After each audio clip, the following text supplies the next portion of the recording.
ఈ వ్యాక్సిన్ ఎలా వేయాలి అనేది చాలామంది తెలీదు. అంటే నేను ఇప్పుడు మీకు చెప్పేశాను, మీకు చెప్పినాక ఏమైంది, అరే ఏమన్నాడు కదా, కంట్లో చుక్క ఏమన్నాడు కదా అని చెప్పేసి చాలామంది ఏం చేస్తున్నారంటే కోడి పిల్లకి కంట్లో పొడుస్తున్నారు, లేకపోతే ముక్కుల్లో వేసేస్తున్నారు. ఎలా పడితే అలా ముక్కుల్లో కూడా వేయచ్చు, ఎట్లా అయినా తీసేసుకునిద్ది.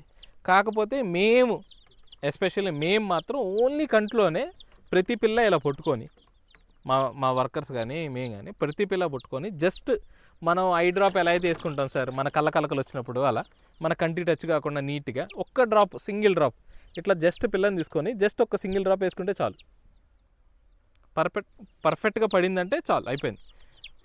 ఈ వేసే వ్యాక్సిన్ కూడా ఎలా వేయాలంటే ఇది కూల్ ఉండాలి.